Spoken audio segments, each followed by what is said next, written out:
ان الحمد للہ والصلاۃ والسلام علی رسول اللہ اما بعد۔ محترم سامعین اور معزز ناظرین، شعبان المعظم کا مہینہ تقریباً نصف تک پہنچ چکا ہے۔ اس مہینے کے حوالے سے بھی مسلمانوں میں بعض ایسے نظریات پائے جاتے ہیں جو قرآن و سنت کے منافی ہیں، جن کی قرآن و سنت میں کوئی دلیل نہیں ہے۔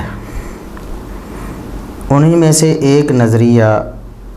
15 شعبان کی رات، یعنی 15ویں رات شعبان کی، اسے شب برات قرار دینا اور اس کے فضائل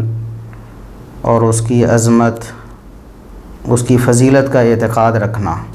اس بارے میں کچھ من گھڑت، کچھ جھوٹی، کچھ ضعیف روایات موجود ہیں، جن کی بنا پر بعض لوگ اسے وہ فضیلت دینے کی کوشش کرتے ہیں جو اللہ تبارک و تعالیٰ نے لیلۃ القدر کے بارے میں قرآن کریم میں بیان کی ہے۔ اس حوالے سے عموماً سب سے پہلے سورۃ الدخان کی آیت نمبر 3 اور 4 پیش کی جاتی ہے کہ شب برات کے بارے میں، 15ویں شعبان کے بارے میں قرآن کریم میں ان کے بقول یہ آیات نازل ہوئی ہیں کہ انا انزلناہ فی لیلۃ مبارکہ انا کنا منذرین فیہا یفرق کل امر حکیم۔ بلا شبہ ہم نے اس قرآن کو برکت والی رات میں نازل کیا ہے۔ وہ کہتے ہیں کہ برکت والی رات سے مراد 15 شعبان جو ان کے بقول شب براءت ہے وہ مراد ہے۔ اور پھر اگلی آیت، چوتھی آیت، فیہا یفرق کل امر حکیم، ہر پر حکمت معاملے کا فیصلہ اس رات کیا جاتا ہے۔ تو ان لوگوں کا خیال یہ ہے کہ 15ویں شعبان کی رات جو ہے اس میں اہم فیصلے پورے سال کے کر دیے جاتے ہیں، اس لیے اس رات کی عبادت کرنا، اس میں خصوصی اہتمام کرنا، اس میں دعائیں کرنا، اس میں قیام کرنا، یہ بہت زیادہ فضیلت والا عمل ہے اور اس کا بہت زیادہ فائدہ ہوتا ہے۔ حالانکہ قرآن کریم نے خود ہی کئی مقامات پر اس چیز کی نفی کی۔ 2 آیات میں آپ کے سامنے تلاوت کروں گا، ابھی آپ کو سناؤں گا۔ ایک تو سورۃ القدر کی آیت نمبر 1 ہے۔ اللہ تبارک و تعالیٰ نے ارشاد فرمایا انا انزلناہ فی لیلۃ القدر، بلا شبہ ہم نے اس قرآن کو لیلۃ القدر میں نازل کیا۔ اب لیلۃ القدر تو ہر مسلمان کو معلوم ہے اور یہ اتفاقی بات ہے کہ وہ رمضان المبارک میں آتی ہے۔ دوسرے مقام پر دوسری آیت جو میں پیش کرنا چاہتا ہوں اسی کی تائید میں، وہ سورہ بقرہ کی آیت نمبر 185 ہے۔ اللہ تبارک و تعالیٰ نے ارشاد فرمایا شہر رمضان الذی انزل فیہ القرآن، رمضان وہ مبارک مہینہ ہے جس میں اللہ تبارک و تعالیٰ نے قرآن نازل فرمایا۔ تو یہ بات بالکل صاف ہو گئی ہے کہ لیلۃ القدر بھی رمضان میں ہے، قرآن کا نزول بھی رمضان میں ہے، اور جو دوسری آیت سورۃ الدخان کی جس کو 15 شعبان پر فٹ کرنے کی کوشش کی جاتی ہے اس سے مراد بھی لیلۃ القدر ہے، کیونکہ سورۃ القدر میں اللہ نے فرمایا ہم نے اس کو لیلۃ القدر میں نازل فرمایا، اور سورۃ الدخان میں فرمایا ہم نے اس کو لیلہ مبارکہ میں نازل فرمایا، برکت والی رات میں۔ وہی رات برکت والی ہے، اسے ہی لیلۃ القدر کہا گیا۔ اور پھر تیسرا مقام جو میں نے آپ کو سورہ بقرہ کی آیت نمبر 185 بتائی کہ رمضان مبارک کے مہینے میں ہی قرآن نازل کیا گیا۔ اب قرآن نے ہی خاص کر دیا ہے کہ یہ 2 جگہ جو رات کا ذکر ہے، ایک جگہ لیلہ مبارکہ اور دوسری جگہ لیلۃ القدر کا لفظ ہے، ان دونوں جگہ پر مراد رمضان مبارک کے اندر آنے والی رات ہے، کیونکہ قرآن کے نزول کا تذکرہ ان دونوں راتوں میں بیان کیا گیا، اور اس جگہ قرآن کے نزول کا مہینہ بتایا گیا ہے کہ وہ رمضان مبارک کا ہی مہینہ ہے۔ اس حوالے سے میں صرف ایک قول ذکر کروں گا کہ اس آیت کو جو سورۃ الدخان کی آیت نمبر 3 اور 4 ہے کہ ہم نے قرآن کو مبارک رات میں نازل کیا اور اس رات میں اہم فیصلے کیے جاتے ہیں، اسے 15 شعبان پر فٹ کرنا یا اس سے مراد 15 شعبان لینا، یہ قرآن کریم کی غلط تفسیر ہے، یہ صحیح تفسیر نہیں ہے۔ علامہ ابن العربی رحمہ اللہ تعالی، ان کی جو قرآن کریم کی تفسیر پر مشتمل ایک عظیم الشان کتاب ہے احکام القرآن، اس میں اسی آیت کی تفسیر میں کہ انا انزلناہ فی لیلۃ مبارکہ اور فیہا یفرق کل امر حکیم، اسی آیت کی تفسیر میں وہ فرماتے ہیں کہ وَمِنْهُمْ مَنْ قَالَ إِنَّهَا لَيْلَةُ النِّصْفِ مِنْ شعبان۔ بعض لوگوں کا یہ خیال ہے کہ یہاں سورۃ الدخان میں جس لیلہ مبارکہ کا ذکر کیا گیا ہے اس سے مراد شعبان کی 15ویں رات ہے، نصف شعبان کی رات ہے۔ بعض لوگوں کا یہ خیال ہے، لیکن وَهُوَ باطل، یہ بالکل غلط خیال ہے، باطل خیال ہے، لأن اللہ تعالیٰ فی کتابہ الصادق القاطع، کیونکہ اللہ تبارک و تعالیٰ نے اپنی سچی اور قطعی کتاب میں یہ بات ارشاد فرما دی کہ شہر رمضان الذی انزل فیہ القرآن،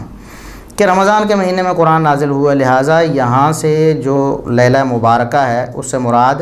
لیلۃ القدر ہی ہے، وہ شعبان کی رات نہیں ہو سکتی، وہ رمضان ہی کی رات ہوگی۔ فنص علی ان میقات نزولہ رمضان، اللہ تبارک و تعالیٰ نے بڑے واضح اور دو ٹوک الفاظ میں یہ بتایا ہے کہ قرآن کریم کے نزول کا مہینہ رمضان ہے، شعبان نہیں ہے۔ اللہ تبارک و تعالیٰ نے اس آیت میں اسے لیلۃ المبارکہ کہہ کر تعبیر کیا ہے۔ فمن زعم انہ فی غیرہ فقد اعظم الفریۃ علی اللہ، وہ بڑے سخت الفاظ استعمال کرتے ہیں علامہ ابن العربی رحمہ اللہ تعالیٰ۔ وہ فرماتے ہیں کہ جو شخص یہ سمجھتا ہے کہ اس سے مراد شعبان کی 15ویں رات ہے، وہ تو اللہ تبارک و تعالیٰ پر معاذ اللہ جھوٹ باندھنے کی کوشش کرتا ہے، کیونکہ اللہ تبارک و تعالیٰ نے دوسرے مقام پر قرآن کے نزول کا مہینہ رمضان کو بتایا ہے، تو شعبان کی خود ہی نفی ہوگی۔ اب بھی جو قرآن کریم پڑھنے کے باوجود کہتا ہے کہ نہیں شعبان مراد ہے، تو وہ انتہائی غلط کہتا ہے۔ اگر جان بوجھ کر کہتا ہے تو وہ اللہ پر بہتان باندھتا ہے۔ وَلَيْسَ فِي لَيْلَةِ النِّصْفِ مِنْ شَعْبَانَ حَدِيثٌ يُعَوَّلُ عَلَيْهِ، اس سے آگے وہ بات ہے جس پر ہم آگے تھوڑی سی تفصیل کرنے والے ہیں کہ شعبان کی نصف رات کے بارے میں کوئی ایسی حدیث ثابت نہیں ہے جس پر اعتماد کیا جا سکے، یعنی کوئی صحیح حدیث نہیں ہے۔ ایک تو قرآن کریم کی یہ آیات پیش کرنے کی کوشش کی جاتی ہے، سورۃ الدخان کی آیت نمبر 3 اور 4، اس کا معاملہ تو صاف ہو گیا، اس کی وضاحت بھی ہو گئی۔ اب جو روایات پیش کی جاتی ہیں جھوٹی ہیں، من گھڑت ہیں اور کم از کم ضعیف روایات ہیں، ان کے بارے میں علامہ ابن العربی رحمہ اللہ تعالیٰ اسی آیت کی تفسیر میں فرماتے ہیں کہ وَلَيْسَ فِي لَيْلَةِ النِّصْفِ مِنْ شَعْبَانَ حَدِيثٌ يُعَوَّلُ عَلَيْهِ، لیلۃ النصف من شعبان یعنی 15ویں شعبان کی جو رات ہے، نصف شعبان کی رات ہے، اس کی فضیلت پر یا اس کی کوئی خصوصیت پر، اس کی منقبت پر کوئی ایسی حدیث نہیں جس پر اعتماد کیا جا سکے، لا فی فضلہا ولا فی نسخ الاجال فیہا، نہ تو اس کی فضیلت میں اور نہ اس میں تقدیریں لکھے جانے کے بارے میں کہ اگلے سال کے تمام فیصلے اس رات کو لکھ دیے جاتے ہیں، اس بارے میں بھی کوئی حدیث ثابت نہیں ہے۔ فلا تلتفتوا الیہا، لہٰذا اس کی طرف بالکل بھی التفات نہ کرو، ایسی جتنی بھی روایات ہیں ان کو بالکل آپ ان کی طرف توجہ ہی نہ کرو، کیونکہ کوئی حدیث ثابت نہیں ہے۔ اس کے بعد علامہ ابن القیم رحمہ اللہ تعالیٰ اپنی مشہور کتاب المنار المنیف میں لکھتے ہیں کہ لا یصح منہا شیء، 15ویں شعبان کی جو رات ہے اس کی فضیلت میں یا اس کی کسی خاص منقبت میں، اس میں تقدیر یا فیصلے لکھے جانے کے بارے میں کوئی بھی حدیث ثابت نہیں ہے۔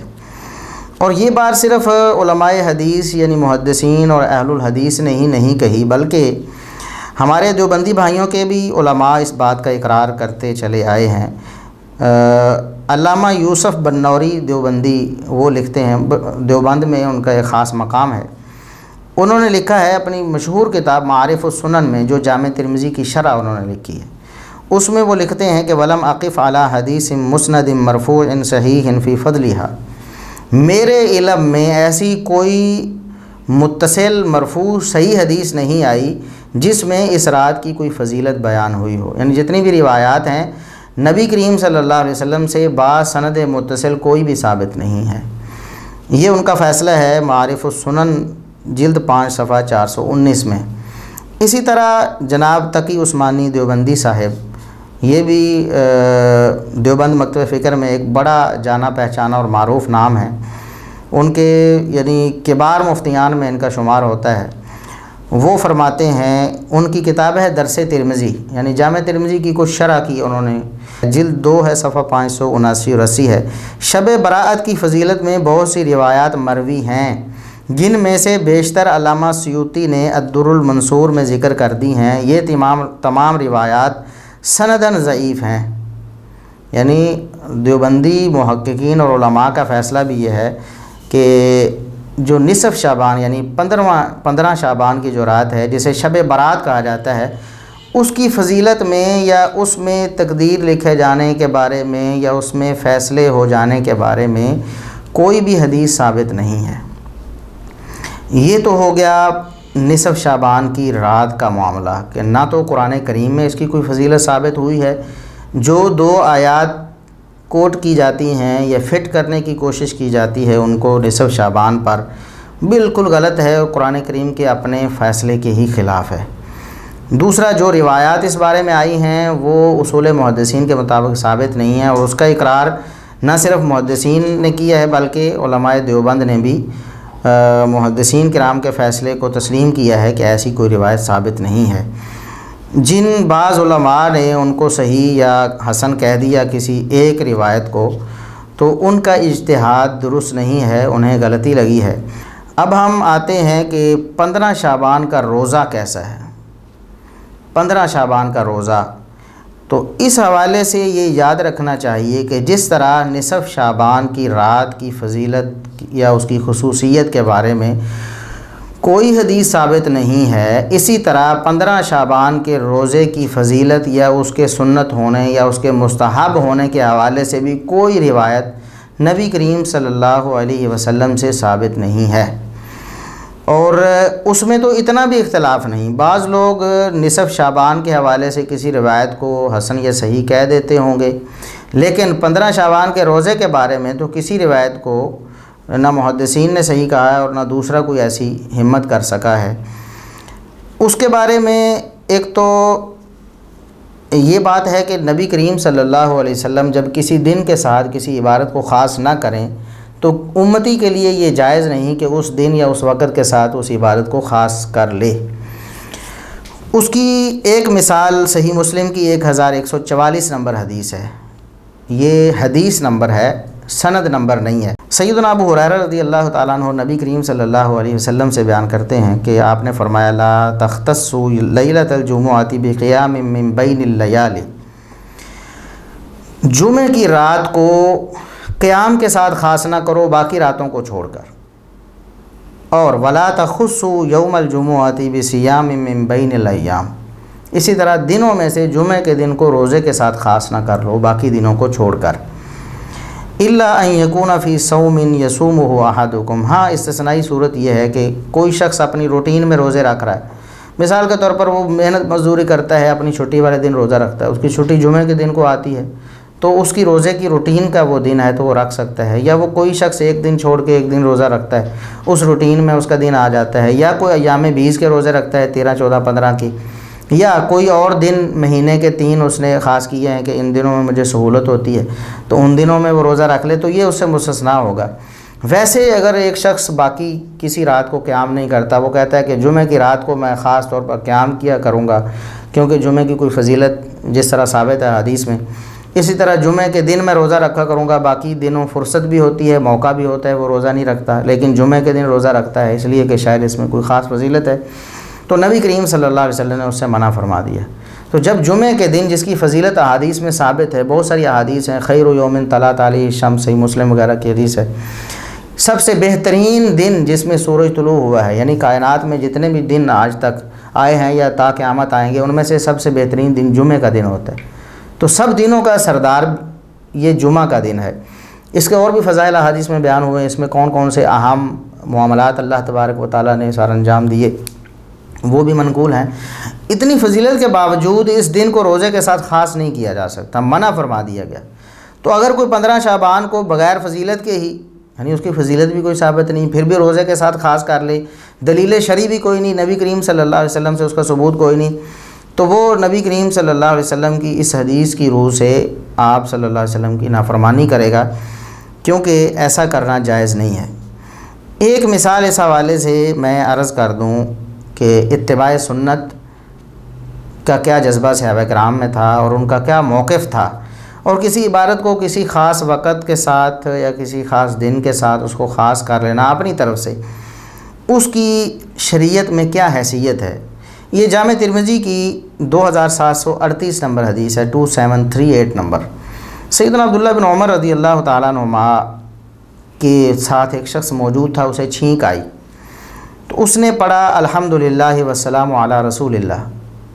اللہ کا شکر ادا کرتا ہوں اور اللہ کے رسول صلی اللہ علیہ وسلم پر سلام بھیجتا ہوں۔ سیدنا عبداللہ بن عمر رضی اللہ تعالیٰ عنہما فوراً چونک اٹھے اور اسے فرمایا کہ وَأَنَا أَقُولُ الْحَمْدُلِلَّهِ وَالسَّلَامُ عَلَىٰ رَسُولِ اللَّهِ، میں بھی یہ کہتا ہوں، اللہ کی تعریف میں بھی کرتا ہوں، نبی کریم صلی اللہ علیہ وسلم پر درود میں بھی بھیجتا ہوں۔ وَلَيْسَ هَكَذَا عَلَّمَنَا رسول اللہ صلی اللہ علیہ وسلم، لیکن اس موقع پر چھینک مارنے کے بعد رسول اللہ صلی اللہ علیہ وسلم نے دعا اس طرح ہمیں نہیں سکھائی، لہذا اس طرح کہنا درست نہیں ہے۔ علمنا ان نقول الحمدللہ علی کل حال، چھینک مارنے کے بعد تو نبی کریم صلی اللہ علیہ وسلم نے الحمدللہ علی کل حال سکھایا، یعنی اللہ کی حمد کے بیان کرنا چھینک مارنے کے بعد یہ نبی کریم صلی اللہ علیہ وسلم کی سنت ہے۔ سلام پڑھنا آپ صلی اللہ علیہ وسلم پر چھینک مارنے کے بعد یہ آپ صلی اللہ علیہ وسلم کی سنت نہیں ہے، لہذا ایسا نہیں کرنا۔ ایک شبہ جو عموماً اہل الحدیث پر وارد کیا جاتا ہے، جب وہ کہتے ہیں کہ فلاں ذکر جو ہے فلاں خاص دن فلاں خاص موقع پر آپ نے بنایا ہے، تو یہ درست نہیں ہے، آپ ایسا نہ کرو۔ یا جس طرح 15 شعبان کے روزے سے ہم منع کرتے ہیں کہ خاص طور پر اس دن روزہ نہ رکھو، تو بعض لوگوں کے ذہنوں میں وہ خیال آتا ہے اور ظاہر ہے کہ وہ ایک شیطانی وسوسہ ہے۔ اسی وسوسے کا رد سیدنا عبداللہ بن عمر رضی اللہ تعالیٰ عنہما نے اپنی دور اندیشی سے اس وقت کر دیا، حالانکہ اس شخص نے یہ کوئی ایسی حیل و حجت پیش نہیں کی، وہ تو خاموش ہو گیا سن کر، لیکن سیدنا عبداللہ بن عمر رضی اللہ تعالیٰ عنہما ان کے ذہن میں یہ بات تھی کہ شاید اس کے ذہن میں آئے یا بعد میں کسی شخص کے ذہن میں یہ بات آ جائے کہ دیکھیں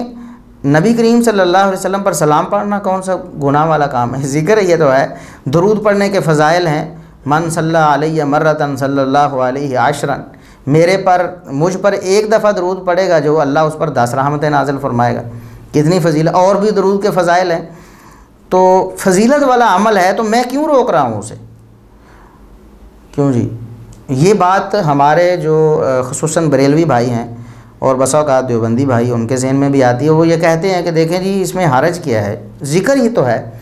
ہم نے ذکر کی محفل سجائی ہے، ہم نے درود کی محفل لگائی ہے، اور ہم نے فلاں دن روزہ رکھا ہے، یا ہم نے فلاں رات خاص طور پر جس طرح شب جمعہ منائی جاتی ہے بعض علاقوں میں، ہمارے دیوبندی مکتبہ فکر میں عموماً ایسا ہوتا ہے، وہ فوراً ان کے ذہن میں یہی بات آتی ہے کہ دیکھیں یہ کون سا منع ہے، اچھا کام ہی تو ہے۔ تو سیدنا عبداللہ بن عمر رضی اللہ تعالیٰ عنہما جامع ترمذی کی صحیح حدیث کے مطابق وہ فرماتے ہیں کہ دیکھیں آپ کے ذہن میں یہ بات نہ آ جائے کہ یہ اچھا عمل ہے اور میں اسے روک رہا ہوں، دیکھیں میں اس کا قائل ہوں، اللہ کا ذکر کرنا، درود پڑھنا اور درود کی کثرت کرنا ہم بھی اس کے قائل ہیں، ہم بھی اس کی ترغیب دیتے ہیں، ہم اس کی فضیلت کو مانتے ہیں، ہم بھی پڑھتے ہیں۔ اسی طرح روزہ، نفلی روزہ رکھنا، ہم اس کے فضائل بیان کرتے ہیں، لوگوں کو ترغیب دیتے ہیں، ہم اس پر اللہ تو تبارک و تعالیٰ جتنی توفیق دیتا ہے اس پر عمل بھی کرتے ہیں، ہم اس چیز کے منکر نہیں ہیں، لیکن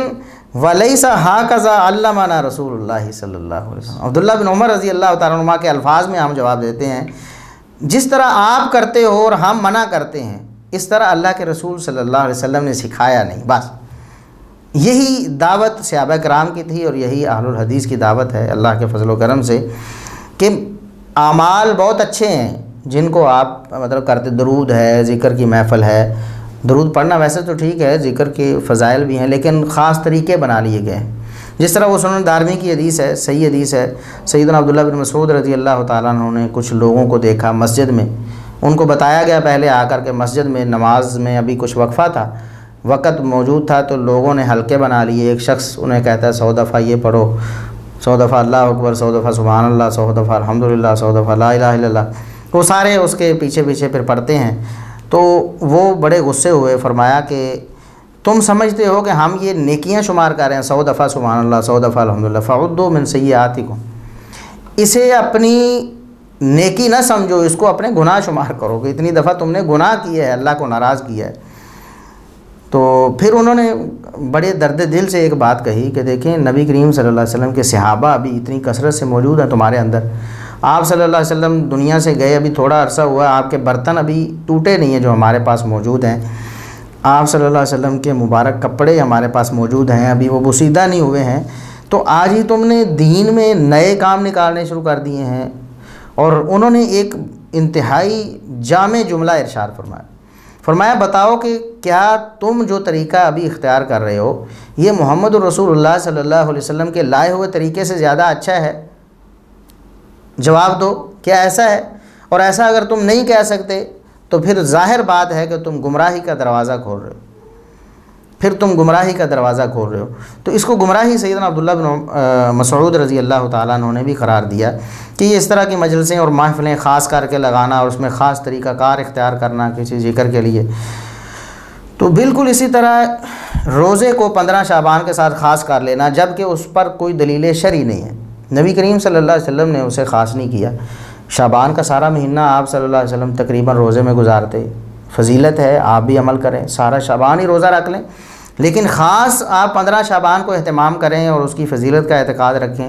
یہ نبی کریم صلی اللہ علیہ وسلم کے تعلیم کے منافی ہے۔ اسی طرح ایک اور حدیث ہے سنن ابی داؤد میں 2337 نمبر، نبی کریم صلی اللہ علیہ وسلم کا ارشاد گرامی ہے اذا انتصف شعبان فلا تصوموا، جب شعبان نصف ہو جائے تو تم روزہ نہ رکھو۔ اب اس حدیث میں تو نصف شعبان ہونے پہ روزہ رکھنے سے منع کیا گیا ہے، اور وہ ہمارے بھائی بھی ہیں جو خاص نصف شعبان کو ہی روزہ رکھتے ہیں، یہ اس حدیث کا بھی منافی ہے۔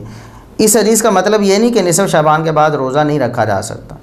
اس کا مطلب وہی ہے کہ روزے سارے شعبان میں ہی نبی کریم صلی اللہ علیہ وسلم سے مشروع ثابت ہیں،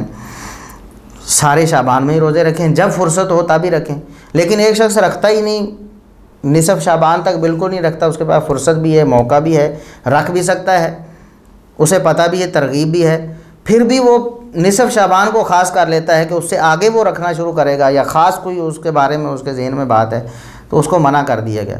تو یہ حدیث بھی ایک دلیل ہے کہ نصف شعبان کو خاص طور پر روزہ رکھنا، جبکہ نبی کریم صلی اللہ علیہ وسلم نصف شعبان کا نام لے کر منع فرما رہے ہیں کہ جب نصف شعبان ہو جائے تو روزہ نہ رکھیں۔ تو ظاہر ہے 15 شعبان کا دن نصف شعبان کا دن ہے، تو آپ صلی اللہ علیہ وسلم نے نام لے کر اس سے منع فرما دیا۔ اس کے باوجود بھی بعض لوگ مطلب اس کو فضیلت کے طور پر رکھتے ہیں، جو کہ درست نہیں ہے۔ کہ یہ تو بات تھی عام لوگوں کی، عام مسلمان جو ہیں، جن میں ہمارے بریلوی مکتبہ فکر کے لوگ ہیں اور دیوبندی مکتبہ فکر کے لوگ ہیں، وہ اپنے دلائل ضعیف روایات کو بناتے ہیں، یعنی وہ یہ نہیں کہتے کہ ہمارے پاس فلاں صحیح حدیث موجود ہے اس حوالے سے۔ لیکن مرزا محمد علی انجینئر صاحب وہ ہمیشہ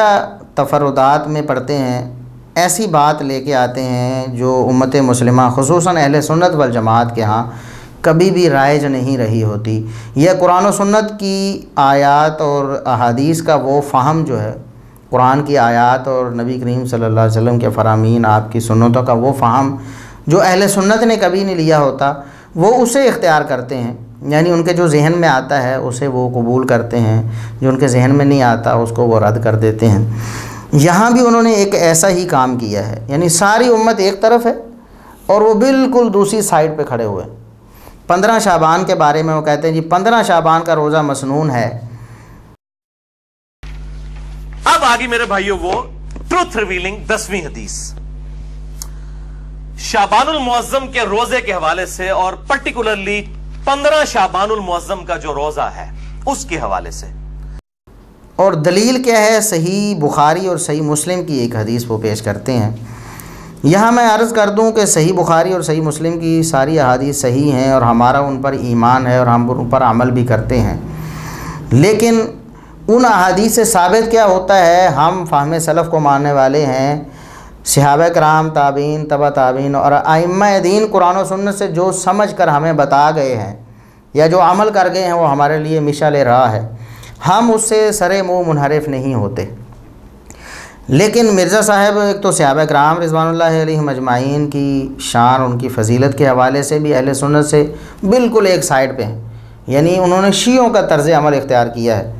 جو شیعوں کا طرز عمل ہے اہل سنت کا نہیں ہے۔ اس معاملے میں انہوں نے کن کا طرز عمل اختیار کیا ہے؟ وہ خود کہتے ہیں کہ یہ جو صحیح مسلم اور صحیح بخاری سے نصف شعبان کے روزے کا استنباط کرنا ہے، اس میں منفرد نہیں ہوں، کہتا میں اکیلا تھوڑا ہوں،